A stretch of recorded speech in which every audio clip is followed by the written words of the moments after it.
Sa kanilang bagong editorial, sinabi ng pahayagang The New York Times na dapat may sapat na ebidensya o may sapat na ebidensya para imbestigahan ng International Criminal Court ang di manoy crimes against humanity ni Pangulong Rodrigo Duterte. Dapat din daw pigilan ng Pangulo sa mga marahas di manong hakbang nito. Inalmahan naman ito ng Malacanang. Tinawag nilang irresponsable at walang basehan ang pahayag ng New York Times. Live mula sa Quezon City, may report si Jam Sisante. Jam? Yes, Jessica, 2 araw nga matapos maghain ng communication si Attorney Sabio sa ICC na nadagdagan ng boses sa international community na nananawagang panagutin si Pangulong Duterte para sa extrajudicial killing sa bansa. Let the world condemn Duterte.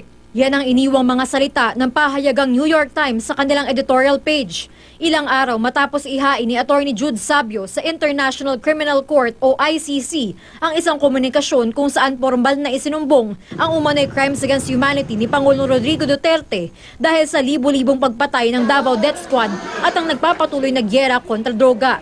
Sabi ng New York Times, may sapat na ebidensya upang magsagawa ng preliminary investigation ang ICC. Magbibigay raw ito ng senyales na maaaring managot si Duterte balang araw at maghihikayat sa mga dayuhang gobyerno na gumawa ng hakbang tulad ng pagpataw ng taripa sa mga produkto mula sa Pilipinas. Malinaw raw na dapat pigilan si Duterte na nagpapahayag na handa siyang pumatay ng mga drug addict.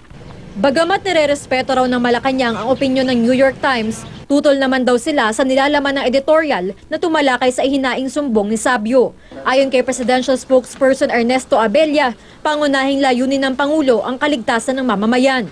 Pinapatay raw ng droga ang mga tao at desidido raw ang Pangulo na tuldukan na ang cancer na ito sa lipunan. Umalma rin sa Chief Presidential Legal Counsel Salvador Panelo sa New York Times editorial. The New York Editorial Times must be stopped from its reckless, irresponsible, and baseless editorial on President Duterte.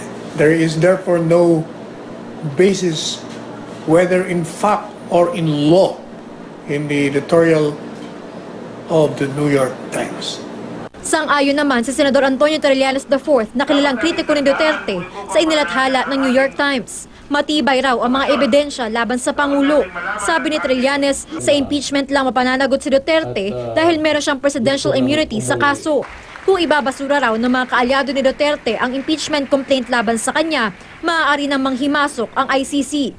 Ayon naman kay Senador Ping Lacson, isa sa namuno sa investigasyon sa extrajudicial killing sa Senado, halos tiyak daw na ibabasura ng ICC ang communication ni Sabio kung ang pangunahing testigo nito ay ang mga nagpakilalang dating Davao Death Squad hitmen na sina Edgar Matobato at Arturo Las Cañas na minsan lang nagsinungaling sa Senado.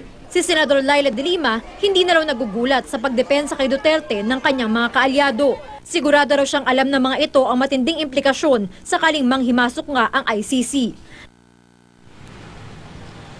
Yes, Jessica, ayon dun sa nakausap nating international law expert na si attorney or Professor Tony Lavinia, dahil dun sa tindi ng interes ng international community dun sa sitwasyon ng EJ case dito sa Pilipinas, ay malaki daw yung posibilidad na aksyonan ng ICC itong sumbong ni Attorney Sabio. Jessica. Jam, ano kaya ang posibilidad na mag-progress itong i-final sa ICC, no? Ano ba ang nasasagap mong balita? Kasi naaalala ko sa ICC diyan trinay yung mga nangyaring pagpatay sa Cambodia, yung sa Eastern Europe, no, yung sa Serbia o sa Bosnia-Herzegovina, at yung mga nangyari nung sa Germany nung panahon ni Hitler, no? And then ngayon biglang may kaso involving the Philippines. Ano ba ang sinasabi ng mga nakausap mo tungkol sa posibilidad na mag-progress ito dyan sa ICC? Jam? Yes, Jessica, simula nung naging epektibo yung itong ICC noong 2002, nasa 12,000 daw yung communications na isinusumite sa ICC. At hindi lahat yan ay inaaksyon na ng ICC. Sa ngayon nga, nasa 23 pa lang yung nagiging kaso talaga. So maliit yung chances, kumbaga, or onti lang yung nakakalusot doon sa pagsusuri ng ICC. Pero sabi ni Attorney Professor Lavinia, malaki daw yung tsansa. Tingin ng mga international law experts ay malaki yung tsansa na aksyonan itong sumbong ni Attorney Sabio dahil mismong yung ICC prosecutor naglabas ng pahayag nitong Oktubre na sinasabi na nababahala siya doon sa nangyayaring extrajudicial killing sa Pilipinas. At sinabi pa doon ng prosecutor na binabantayan daw nila yung sitwasyon sa Pilipinas. So talagang sabi pa nga ni Attorney Lavinia, unanimous daw yung international law experts na kanyang nakausap doon sa kanilang opinion na mukhang uusad itong hinain ni Attorney Sabio. Jessica. At saka sinigundahan pa ito ng The New York Times. Alam naman natin kung anong standing ng The New York Times. Mukhang siniseryoso naman ng Malacanang itong mga nangyayaring ito. Ano, Jam?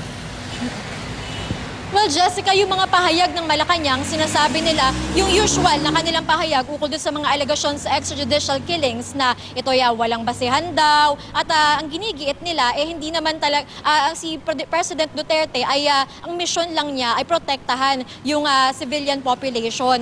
Hindi naman daw niya polisiya o hindi naman polisiya ng gobyerno na napapapatayin yung mga drug addict. Talagang ganun lang talaga magsalita si Pangulong Duterte para takutin yung mga kriminal. Pero nasusunod pa rin naman daw yung rule of law. Yun ang sinasabi nila dahil ang mga napapatay lang naman daw ay yung mga nanlalaban doon sa police operations. Yun yung kanilang sinasabi. Sa ngayon ay para sa kanila, black propaganda pa lang daw yung hinain na communication doon sa ICC. Jessica. Maraming salamat sa iyo, Jam Sisante.